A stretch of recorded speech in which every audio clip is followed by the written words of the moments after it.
record in the cloud. There we go. So this is a TFA Tech Forum session about trace-based code coverage, and I'll hand over to you, Basil, to do your stuff. Yeah, thank you. I'm audible, right? You're audible, yeah. Yeah. Thank you. Greetings to all. So I'm Basil, and I'm co-presenting this session with my colleague Saul Romero. Essentially, it is about the trace-based code coverage tooling, which we have recently made public, and we feel the firmware projects will be able to kind of benefit from this particular tooling in terms of improving their quality assurance activities within their projects. So just to give an outline in terms of what I would be talking today, since both of us are new to this forum, a very short introduction in terms of who we are, where do we actually fit within ARM's organization, a bit of a rationale in terms of why we end up doing what we did in terms of this tooling. There are a few slides which we tried to explain the technical details in terms of how the tool was designed and the various stages involved in terms of doing the coverage measurement using our tool. A bit more details in terms of where do you get access to the tool if you are interested in it, and the current usage of the tool, and our thoughts in terms of how this would be benefiting you. That's what we have kind of explaining over there. And then few thoughts in terms of how we could potentially evolve this further in terms of the tooling capability. And finally, I do have a question and answer session, but as I go through the slides, feel free to interrupt me and ask your questions if there is something relevant, and I'll be happy to address those if possible.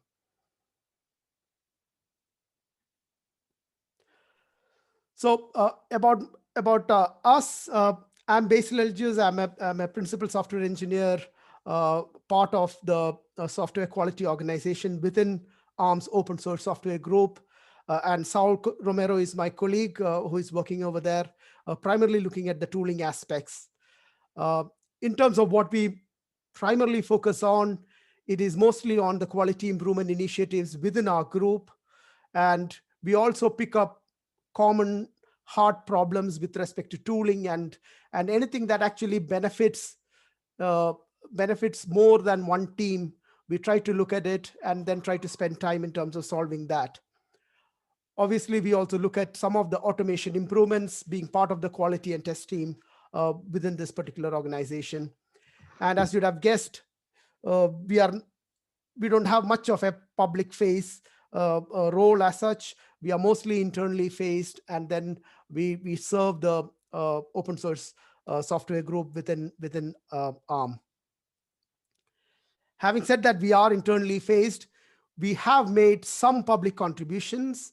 So the big. LITTLE scheduler tests, which is kind of a precursor of the Lisa tool currently used by some of the scheduler testing community, had been from us. We have also kind of released the SCMI test suite, which is part of the architectural compliance suite from ARM.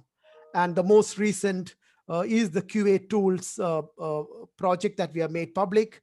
And this trace-based code coverage tool is part of that QA tools repository that we have made public recently. Now, talking about the rationale and kind of the reason why we end up doing this activity.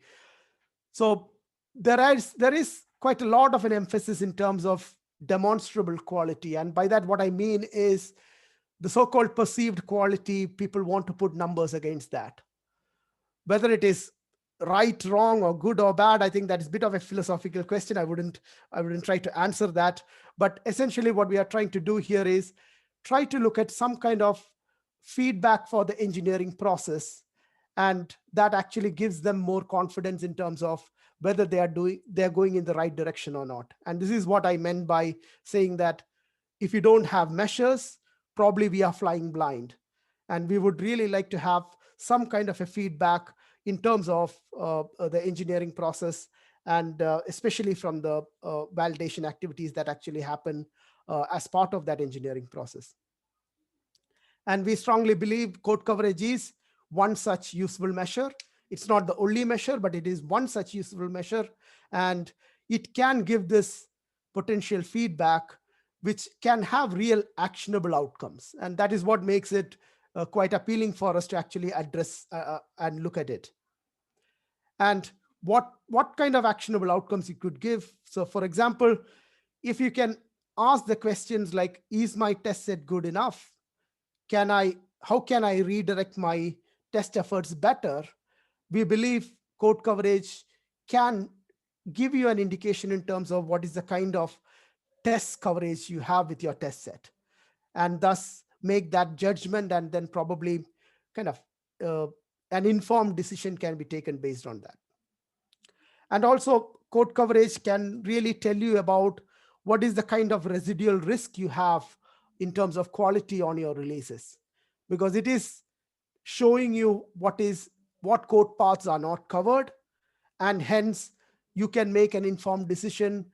What am I lacking in terms of testing, and what is the potential possibility of latent defects in those uncovered code paths? So that gives a notion of the residual risk of quality in your releases.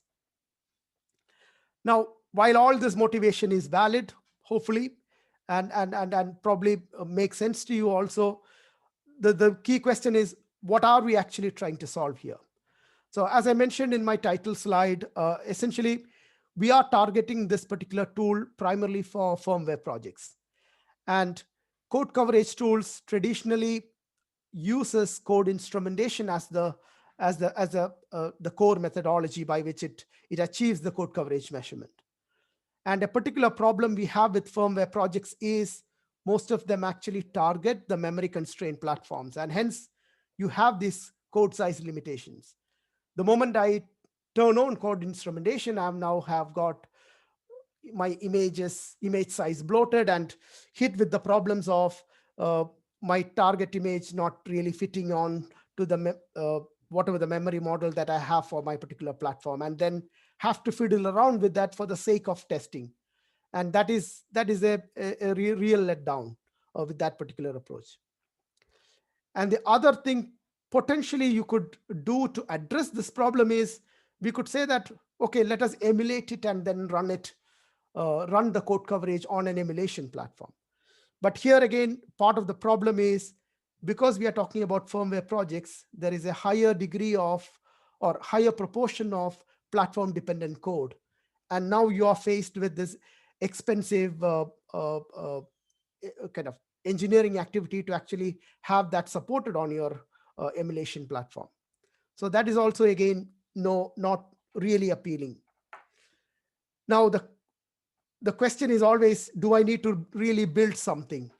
And unfortunately, for this particular space, we haven't found any real useful commercially off-the-shelf tooling, which is again a point which I would like to get feedback from you also. Like, if you have come across useful tooling, do let us know. But when we looked at it, we couldn't find anything commercially off the shelf we could actually use directly, which doesn't do code instrumentation and still can provide me with the coverage data. So in short, what we want to really do is, I want to perform code coverage measurement without doing any code instrumentation. That is my real goal. And this is what we have attempted with this particular tooling.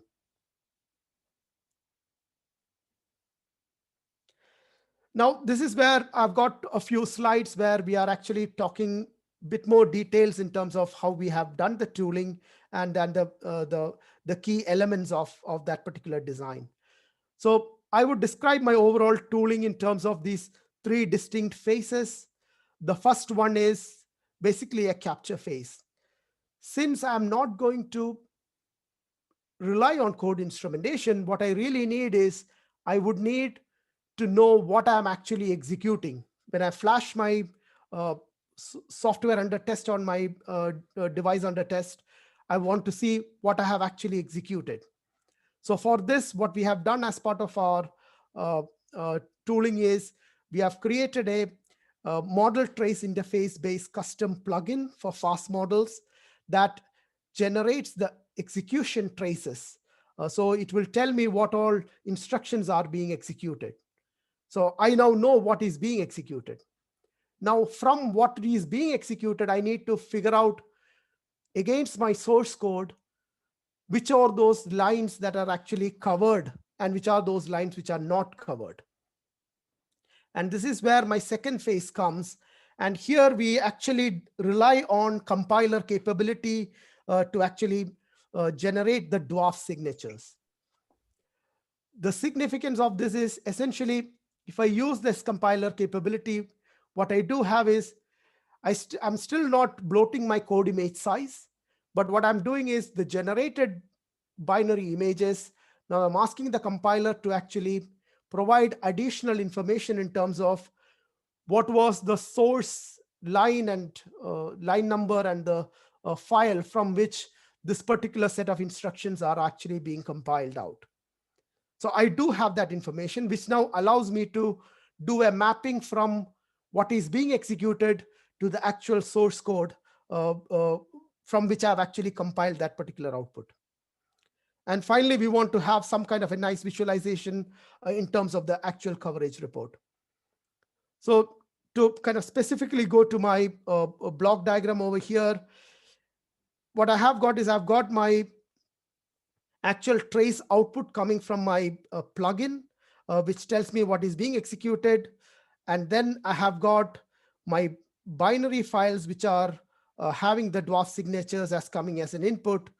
And when these inputs are there along with the source code, I can do a simple logic to actually do a mapping of these and then determine the coverage information.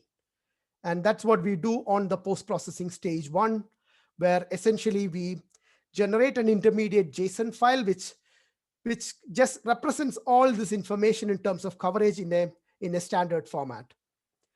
And then we have got a post-processing stage 2, which essentially translate this intermediate data format into LCov's .info files. And this is what we then eventually use for doing an actual visualization of the coverage data from the tool. Question. Yeah, please. So I have a question related to the mapping part that you talked about. Were you able to successfully map assembly code as well here, or is this only for C code? Yeah, so that is one of the limitations we have. It is only for the C code, because what we rely on is on the dwarf signatures generated on the ELF files, and obviously on the assembly code we don't have that information.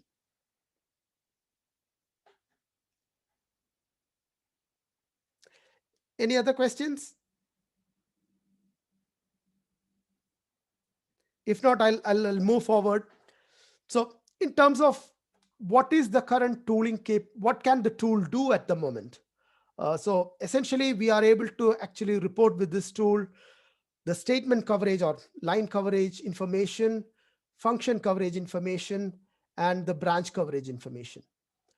Since we are using LCov as our final visualization tool, LCov itself provides some inherent capabilities, like you have got multiple coverage reports generated from your runs. You can actually merge them together to actually have a combined report. So that merging of multiple coverage reports is possible with respect to LCov's capability. And also LCov do have this ability to say, I've got my baseline report now, and this is my delta. Show me the kind of the delta view of the coverage information. So that is, and these two capabilities, I'm simply saying we have just leveraging what LCov itself can actually provide us.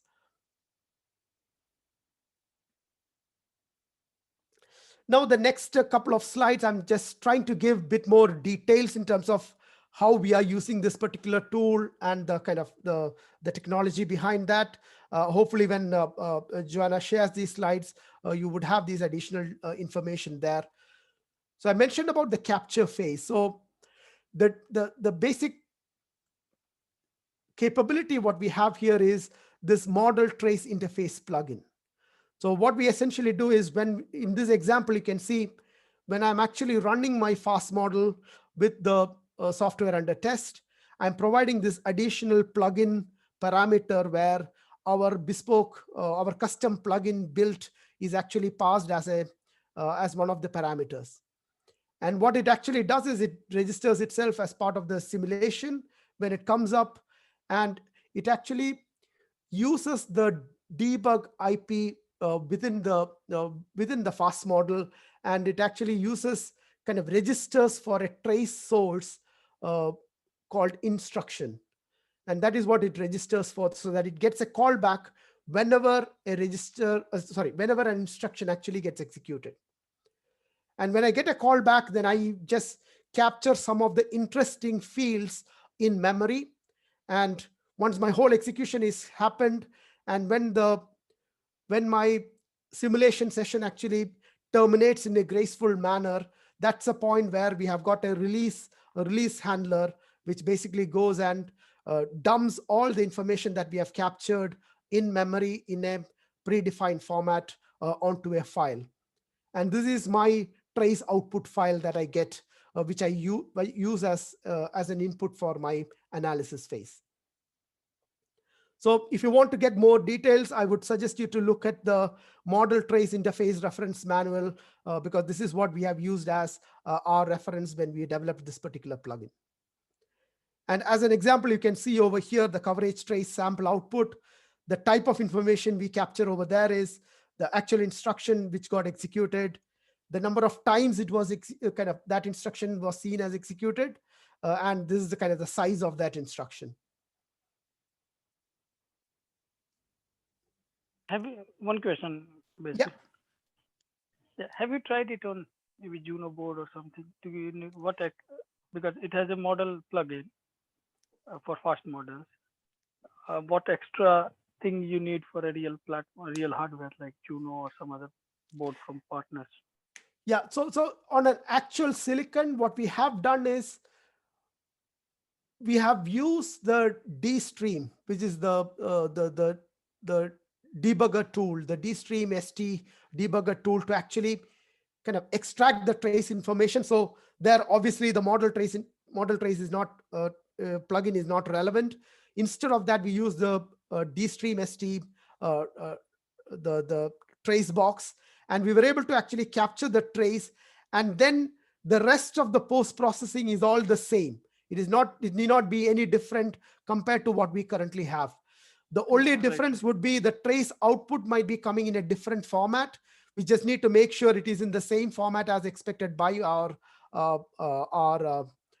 analysis phase. Mm-hmm. Okay. Yeah.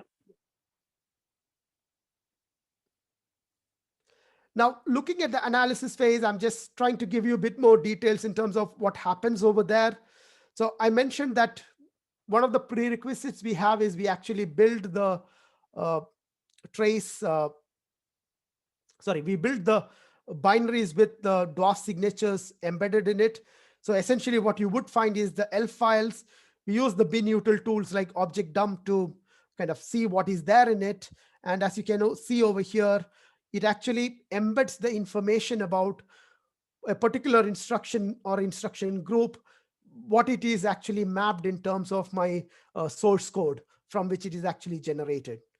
So the post-processing stage, all it does is it now does a three-way mapping between my source code, the information in my ELF file, and the output of my MTI plugin, and then generates this intermediate JSON format, which tells me, have I got this particular function? Okay, first of all, whether this is compiled in, because if it is not compiled in, you will not find it in this particular intermediate report, whether it's compiled in, and if it is compiled in, whether it is actually covered or not, and also information like what was the line number in against which that particular instruction is actually mapped. So that kind of information is what we have in this intermediate report.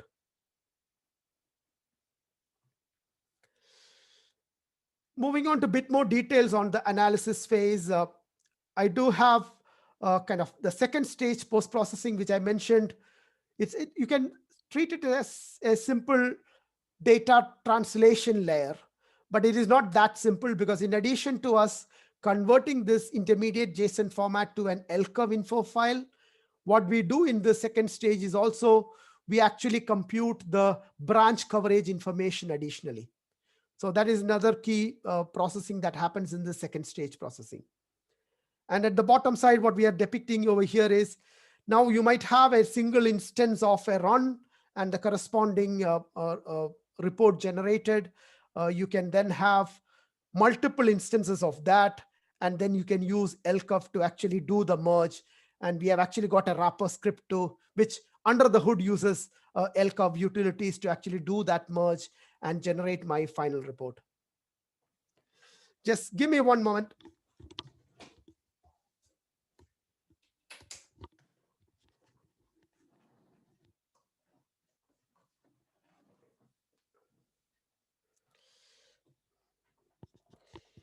Yeah, so at this point, what you really have is you have got the coverage information already generated from your run, and all the information is now in a .info format, which you can actually use in your final visualization stage. And this is the details we have in terms of our visualization stage. And here we are trying to reuse whatever is there out in the open already. So we have chosen the LCUF open source project for doing the visualization. So there we just simply pass the corresponding .info file, which should be compliant with what is expected by by LCUF tool. And then we basically generate the coverage information, which outputs a set of HTML files, which allows you to actually drill down and see the coverage information up to a file level, or it can be rolled up to a project level itself. So you can have that drill down capability which is coming from LCUF itself.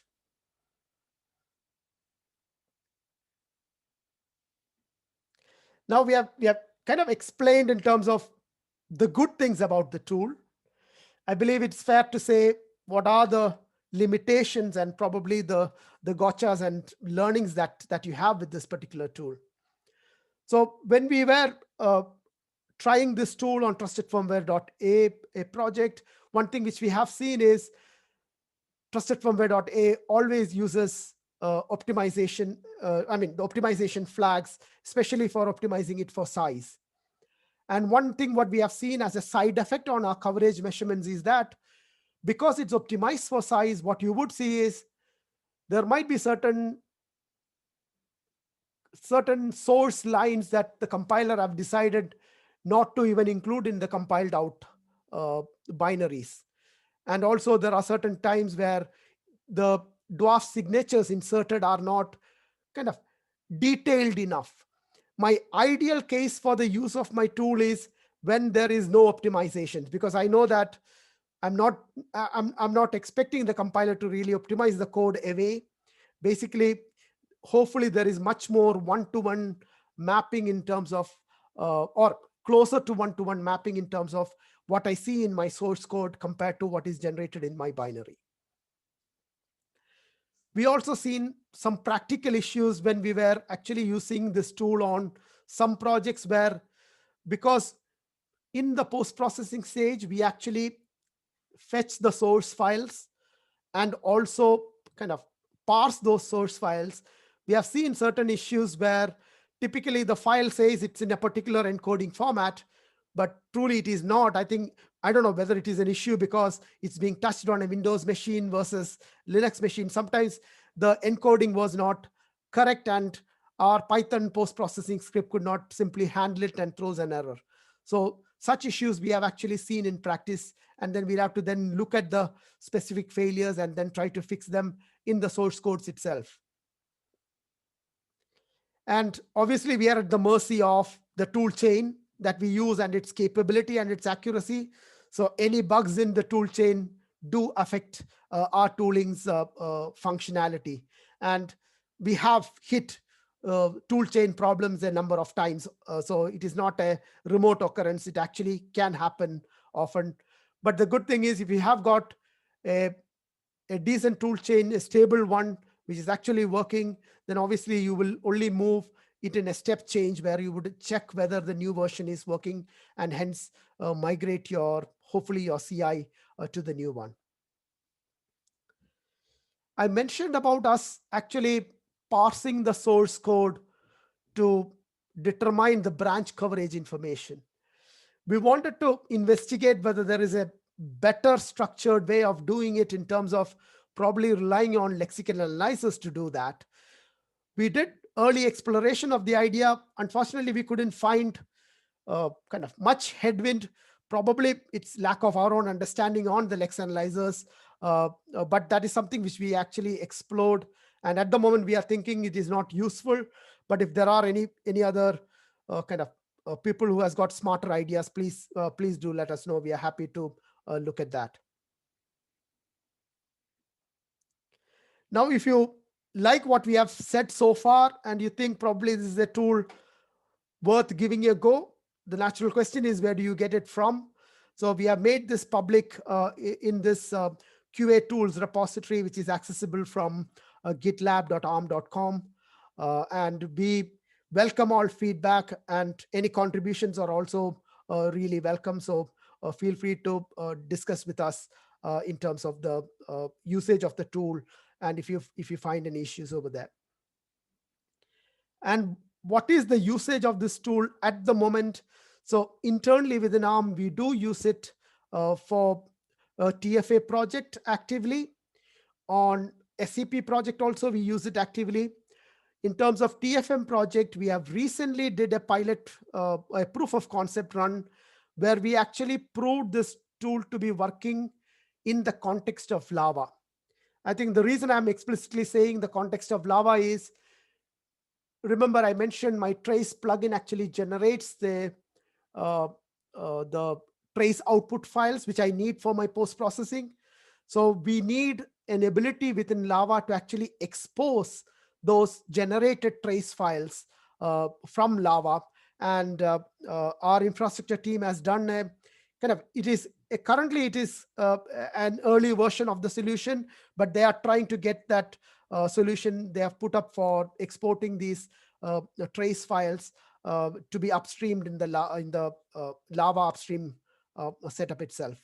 So that's something which is ongoing.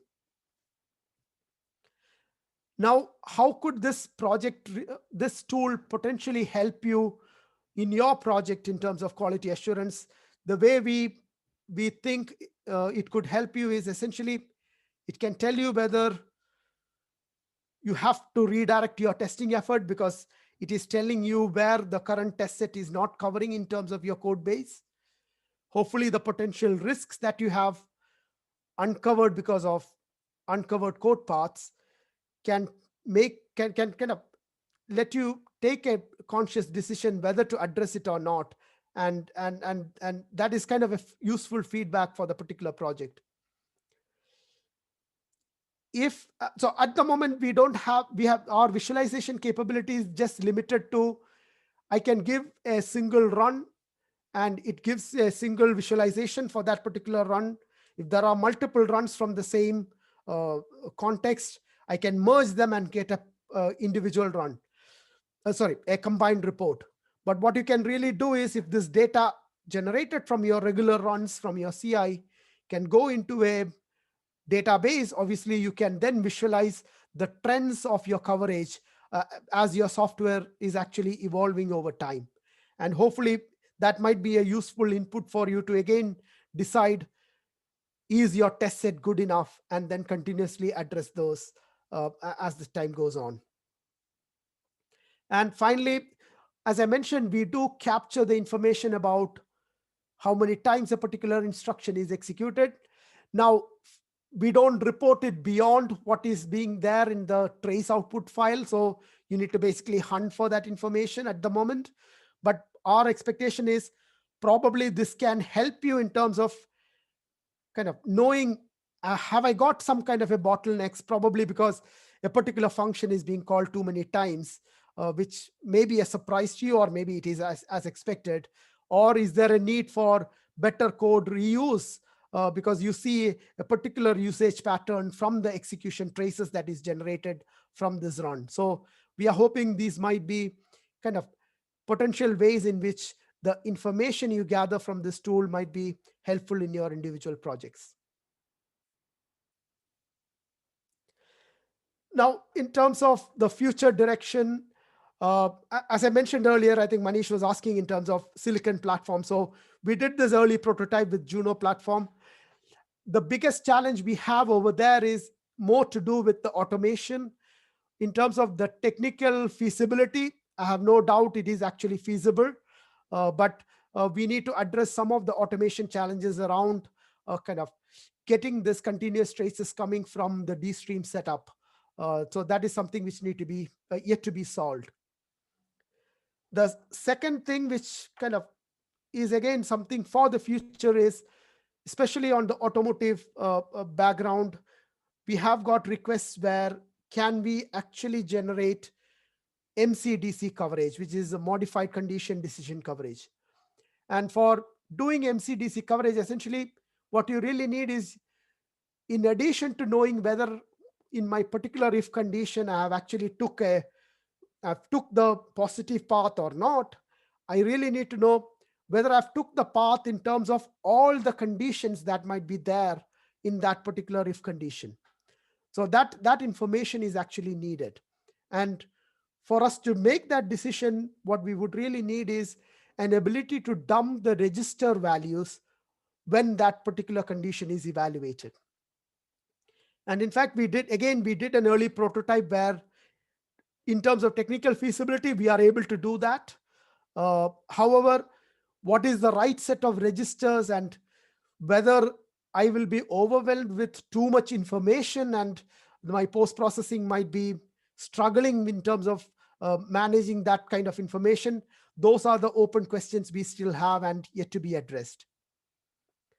And finally, there is a kind of a thinking around in terms of, do I really need to have the custom plugin? Can I get away with some standard trace extensions that might be supported by the fast models? And can I use it? Because the advantage of that is I am no longer held accountable to the maintenance of a plugin, which might change tomorrow if the model trace interface, some of the standards we have used there as actually changing. Then I would be then forced to do that maintenance activity there. But if I'm relying on a standard trace extension, hopefully that is done by someone else and I get it for free. But again, this is in a very early exploration stage where we haven't got any answers yet. But these are kind of potential things that we could actually look at in future. I think that brings me to the final question and answer session. And I would request for any questions if you have. If not, I would say thanks a lot for the session and the opportunity. Hey, Basil, it's Jimmy. I have a few questions. Yeah. So with regard to the compare coverage, have you explored the condition, what is that called? The thing that generates events, the condition events, for the sake of, will that get you the MCDC coverage? Can you repeat that question again? I'm trying to understand it. Yeah, so there's a particular type of, there's a whole plethora of events that you can get from the model. In particular, there's one that will give you when it will give you taken or not taken, I think, on branches. I think it's branch direct and indirect branch and direct branch, I think. No, there's a different condition than that, Saul. So those the ones that you're referring to will only indicate taken. Yeah. So I mean, they don't fire not taken. Yes. So I think in that event you can check whether that branch is taken or not. So it's like a. You can, because you only get the event when the branch is taken. It's a bit confusing. Yeah, I think it's when the branch is executing, I think. So in my prototypes, I only get branch events when the branch is taken. I get no branch events when the branch is not taken. Okay. Okay. However, there's another type of event that I believe is called conditions, which gives you something else. And I believe it's like on condition code generation or something along those lines. I'm gonna open up that IRIS manual real quick, see if I can find what I'm referring to. Yeah, we will definitely look at that. So at the moment, if you see for the branch coverage information, kind of us determining whether I've took a code, I'm entering into a code block which is in the positive path of an if condition. What we typically look at is, have I got the instruction corresponding to that one of these code blocks in my executed path? Then I say I have took this branch. So that is the way at the moment we do. We don't actually rely on any events per se. So as I mentioned earlier, my model trace interface plugin is only registering for a callback when it actually finds an instruction type executed. But this is worth exploring. Right. So I have done some. Yeah, we have tried before with branch tiers as well, Basil, but that's for another project, of course. And I think the event that you're looking for is conditional. I think so. It's cont. Yeah, I think that's the name. It's cont, isn't it, Jimmy? I think so. Yeah. Indicate if this is a conditional branch. Yeah, I think either way, I think the inest event is more accurate. But we have tried with branch tier, which I think it breaks the code in blocks. As Basil pointed out in the presentation, there are still some work, something that can, if it can be extended, but as it is, we have branching at the higher level. Right. So my next question is, what does the performance overhead of this look like? So okay, so I'm trying to address this in terms of actual profiling data, which we don't have. That's why I'm thinking through. But the only point I can mention is, what is the kind of turnaround time at the moment I have for this, say, for example, TFACI, where I've got multiple test runs that are being executed, and most of them these are all TFTF based test executions. They actually happen within 5 minutes window, and unless it is kind of a stress test, which is actually the execution itself is longer. So it's always going to be proportional to the test set size.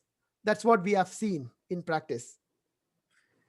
Yes, I can't help but estimate that it would be proportional to the instructions executed. I was just wondering if you had numbers on the comparison to like a test run without any instrumentation. Okay, we don't have it, but we take that as an action. Yeah, it is a useful discussion point. Yes. Okay, so I have done that as an estimate for some of this stuff. So I think, I don't know. I think it's like it's 10 times or 1/10 the speed when you turn on just the instruction one. Now that's probably not a problem when you're trying to collect coverage and you have minutes to spare, but for my stuff, I did not have minutes to spare. Okay. So I found that if you can manage to extract the same information from the comparison that I was target that I was talking about earlier, plus the basic blocks that have been translated, you can do the same. If you can get the same coverage information from those two sources, then you only get like a 50% slowdown, which would be like, it takes 1.5 times instead of 10x. That might be worth investigating if you care about it being quick, but I don't think we do. Yeah, but that will only relate to the capturing phase, isn't it? Because our branching at the moment is post-processing after after the run happening, and what you are referring still relates to the capturing phase in the plugin, and that could be actually add a little bit more of time. We haven't tested. We tested against Tarmac, but again, not benchmarking. It looked that because this is quite selective, as you said, can have different events. I think it's even faster than Tarmac. I was told. So that's something That's not a surprise. Tarmac is like 100 times slower than running the model. Yes. Normally. Well, so yes, for I don't remember the name of this guy. Remember Basil? And he said we can extract the information from branch. But yes, Jim, as I said, at the moment it's quite generic with instruction because we're tracing coverage. But just going to MCDC, probably we need some kind of specialization, which will probably would reduce the post-processing or add some times to this performance. But yes, it's something that we have to, something that we can explore. Yeah. So even for the MCDC, what we our thought process was, it will be an additional plugin. So it will be a second plugin that will be added, isn't it, Saul? Yes. It's a second plugin which we're exploring. But again, as the question say, we have explored, yes, but not for this plugin, because as I said, this was more for trace coverage. Yeah. So if somebody else has questions, I have a few more questions if someone else would like to ask, but please do. I don't want to take up all the time with just my questions. I've got one. I mean, it was, you spoke about a little bit earlier to Baron's question about assembler lines or assembly. Has there been any research that for different plugins or different capabilities that could be inserted into this? We haven't explored that one. So at the moment, we are simply not focusing on that. So Saul, you can probably help me out here. Remember, we had a legacy reporting capability which was not using LCOV. There, what we were doing was we were actually mapping the coverage against the object dump output of the binaries itself. Yep. And Saul, correct me, I think if I'm not mistaken, I believe there we had mapping against assembler instructions, did we? Yeah, we have it. I mean, when you say yes, we have a mapping against assembly instructions and then mapping against source code as well. Yeah. So the legacy report has since the PC, the program counter, until the assembly instruction itself. Yes. Yeah. So the unfortunate thing is when I went for making it public, I haven't made that that legacy report public at all. That functionality is still internal. So I think if you're asking, can we have the assembly coverage information also? I think technically it is feasible. I'll have to come back and confirm it to you, but I think based on this legacy report, we should be able to do that also. Yeah, I think the only problem is basically not the problem. The only thing is that we decided to go with visualization. The visualization layer that we have, which is LCOP, doesn't have that. So yeah, it will be question to extend it or just to complement it. But the report definitely is there. Yeah, the practicalities of using the tool we need to discuss. Yeah, and I mean, it's just the front end, which is in this case the report, which we have it, but not to integrate to LCOP, of course. Yeah, I vaguely remember that from early discussions around this, so I just wanted to confirm that my memory wasn't failing me. So it's about a sort of the presentation. You could include the data in some other log file, but it's how do we present that, because LCONF doesn't allow us to do that. All right, okay. Yeah, even the usefulness of testing assembly code, because most often all the assembly code is like in the critical path, and we know that they are being executed. So how much useful it is to have to measure assembly code also? That's another question. Actually, it depends on what your use case is. For certain markets, you have to prove 100% coverage. So, if we have to take this tool to those markets, then you have to prove that even the assembly instructions are executed. I have a question. I have a question about the optimization level that you talked about. Yeah. You said that minus OS kind of does not give you the ideal results. So does it mean that using OS would completely give us incorrect results, or is it that some parts of the code gives you incorrect and is also a recommendation is there also a recommendation to not use OS and move down to O2, O3, or O1, whatever other optimization levels? Yeah, so I wouldn't use the word incorrect. I would associate it with respect to precision of my measurement, because what would happen is I've got a kind of in practical case, what we have seen is we have generated the coverage data, and when I look at it, I was expecting something to be covered, but my report. So in my LCOV report, I've got like two color codings. One is, I think it marks it as blue if it is covered. It marks it as red if it is not covered, but then it does not mark anything. So wherever you see it does not mark anything, it could mean one of the two things. One is it was not compiled in at all, or it was basically our tool was not able to determine whether that was covered or not, because it couldn't find any of those line numbers referenced in the ELF file signatures, the dwarf signatures that was generated as part of the ELF file. So this is what we have seen. So if I have got lesser optimization, what I'm expecting as a result of that is my dwarf signatures will have more one-to-one correspondence, and hence the accuracy of my report is going to be more it would be better in those cases. It wouldn't be incorrect. It wouldn't wrongly say something is covered is not covered. That would not happen. But I would see sections in my code where I can't determine whether it's actually covered or not, because it would just not mark anything. And the worst case conclusion I might have is, oh, that is not compiled in. But you may know that that should be compiled in. But then why the tool didn't mark it? Because it couldn't determine it. Yeah, I think the optimization only adds a little bit of opacity layer, so it makes a little bit more opaque the correspondence between the assembly, or in this case, the code into the source code. But not, as I basically say, it's not inaccurate or erroneous. It's just that it's outside of control the algorithm as the compiler used to optimize it. I remember examples, Basil, of examples where I guess where you had like an if clause and there were two statements, different lines, and one said it was covered and one it said it wasn't covered, and you know it was covered, but the tool, the compiler, had all been optimized away, and so it was just confusing. So yeah.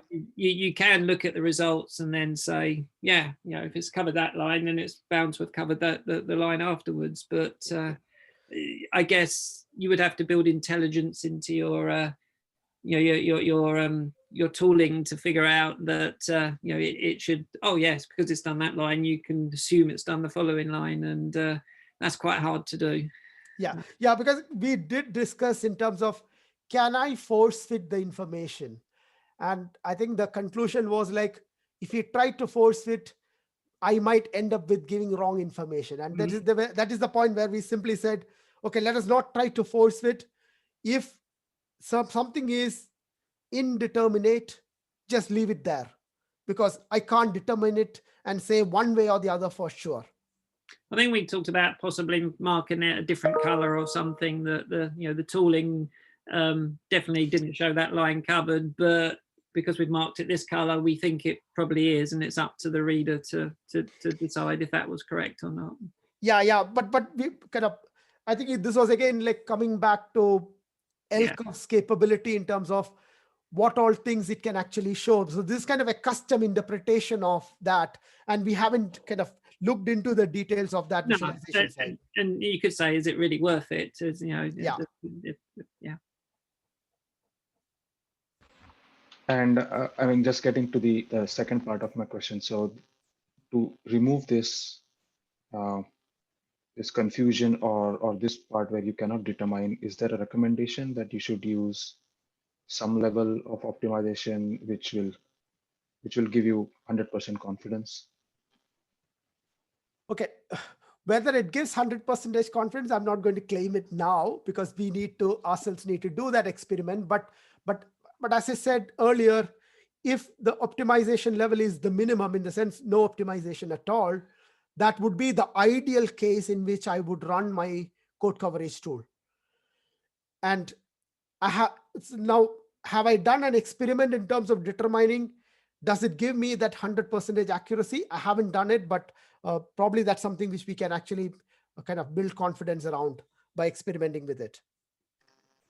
All right, fair enough. Sorry, one last question. So you also talked about toolchain dependency. So is there a certain version that you have used and that should act as the baseline? Or, I mean, how should we look at, which toolchain is the bare minimum that is required? So typically what we do is, I think probably I can go to one of the slides where, so in this particular example, we are essentially kind of a particular version of the tool chain is being used to build the, I think it's over here. Yeah, sorry. Here we are actually building the model version and the model build. So the particular build is what the same tool chain we use for building my software under test. Ideally, use that tool chain to build your coverage trace plugin also. But essentially, you would need this programmer's view model lib for building your coverage trace plugin. So there is nothing like a minimum one. The recommendation is you try to be in step with what is the software that is actually going to be analyzed. You just make sure it's the same version that you have there. Now, whether if I build my coverage trace plugin with a different version, will it continue to work? We have actually seen practically it's working. Whether there is a problem or not, unfortunately, I don't know. I don't believe there should be a problem, because at the end of the day, our coverage trace plugin, all it's doing is, it is a custom plugin which is executed as part of the FAST model. And all it's doing is registering to the simulation and then looking for these particular events and then recording it. And that strictly speaking has nothing to do with my toolchain dependency. Here, I'm just using that to build my plugin itself. Okay, so if I interpret it, it means basically other than GCC, if I use ARM compiler, even that's a supported toolchain, I shouldn't face any issues per se.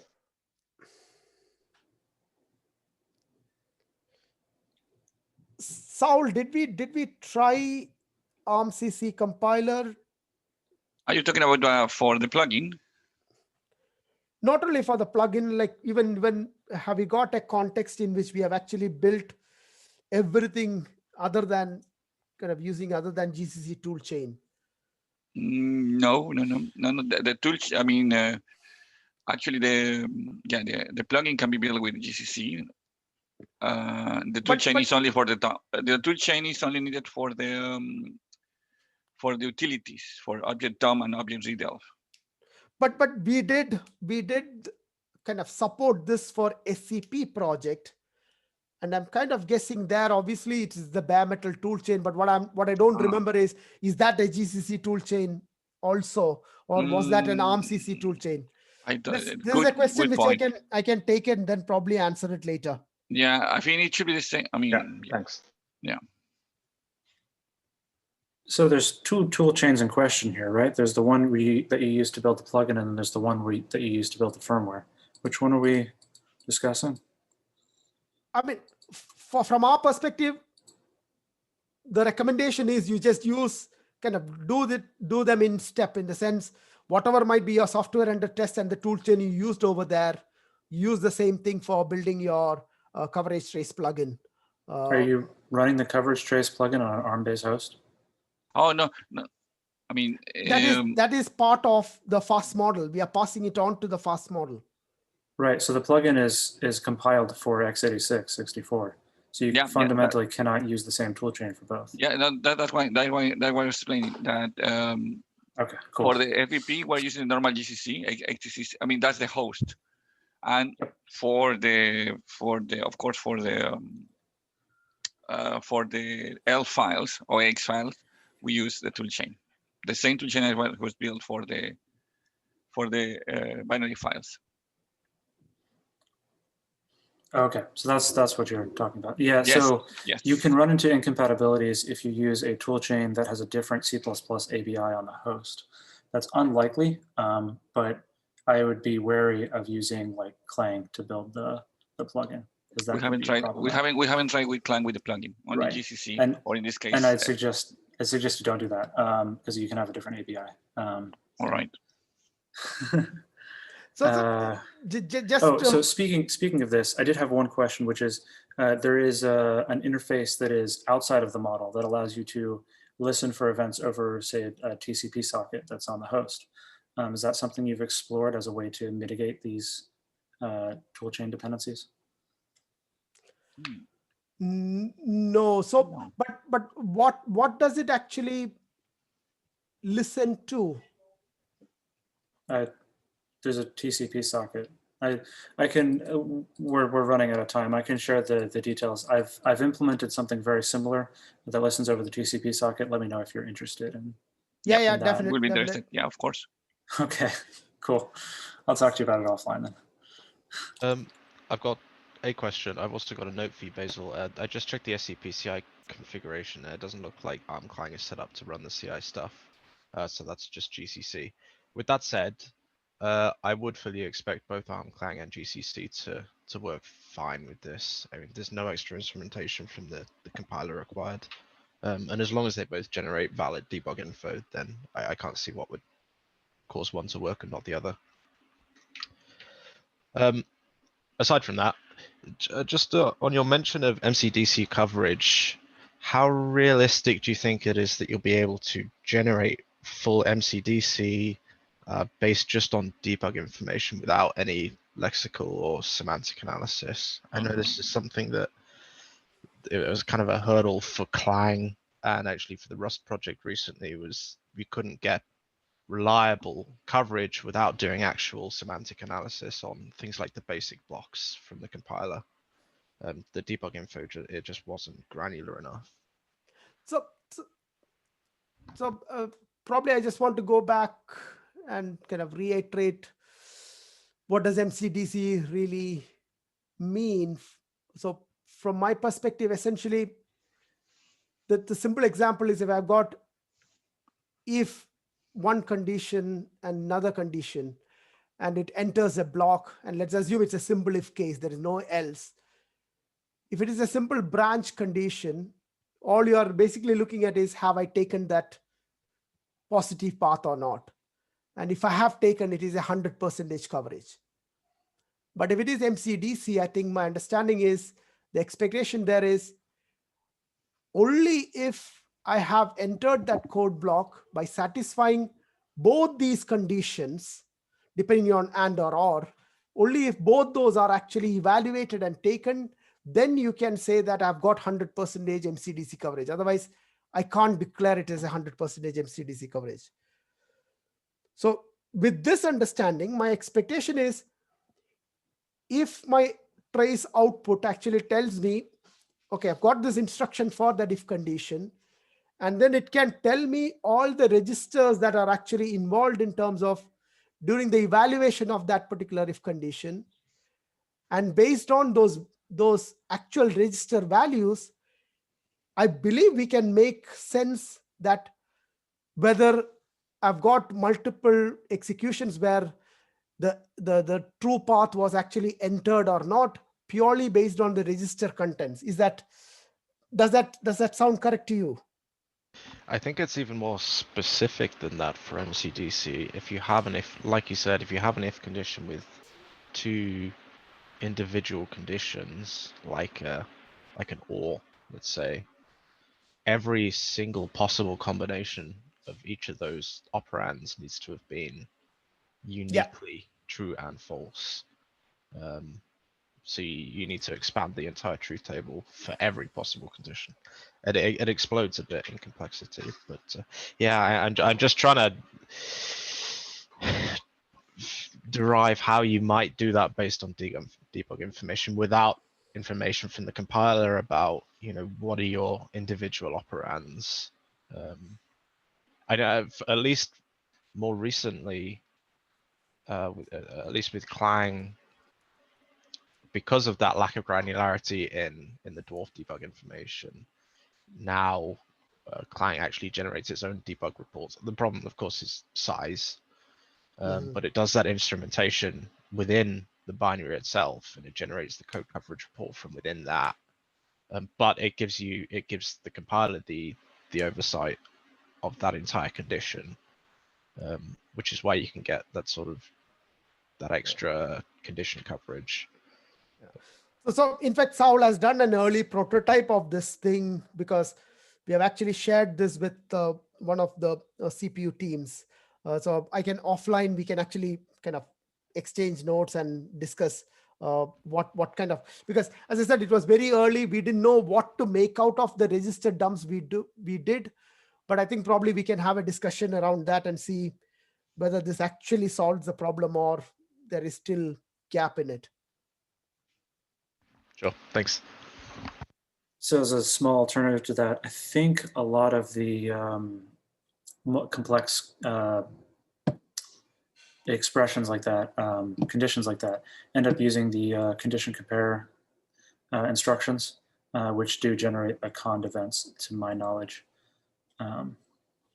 So perhaps we could use the cond event to sort of figure out which direction each condition went, true or false, and go from there.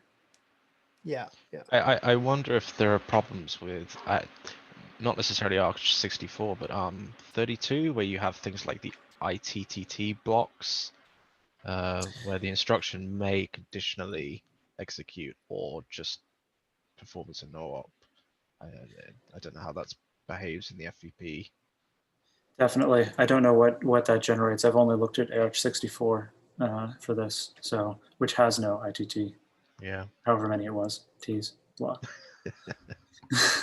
Up to 4. Okay, cool. Yeah, definitely. Yeah, for that information, we should explore the events in this case. And as Basil said, I think the guy from CPU have the idea, or in this case, will be use the registers as well. The register information at the time we have a branching, and at the time the branching, of course, is a conditional. Yeah, we will discuss that offline with Chris. Yeah, whether that is useful or not. So I guess another suggestion, I think, is have you considered using like binary analysis? So instead of using dwarf or anything, just start with the ELF binary and use our binary analysis tools to get like all the basic blocks and things like that, and use the trace information that you get from the inster to kind of overlay that information on the binary analysis. I think that way you don't have to worry about optimization. You don't have to worry about assembly code and things like that. Yeah, I think that's a very valid point. In fact, we had looked at Anger tool to actually do the analysis of the binary information. But again, it is a bit of a daunting task to look at the output of that. And the question is, how do you programmatically consume that information for whatever you want to do? So maybe, as you said, probably we need to look only at small snippets and specific areas to determine what we need to do for the kind of coverage information. Yeah, but that's a valid session. Yes. One of the other problems you run into there is, it suffers from information loss when optimizations are enabled, because you get different blocks are combined into one, and without that, I mean, you need that debug information regardless. It's just kind of a deeper analysis.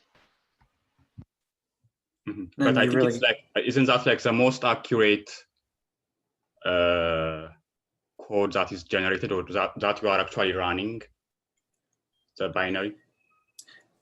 Yeah, it's sort of a question of, are you tracking the coverage of the binary that you generated, or are you trying to track the coverage of the code that generated the binary? And those can actually be very different things.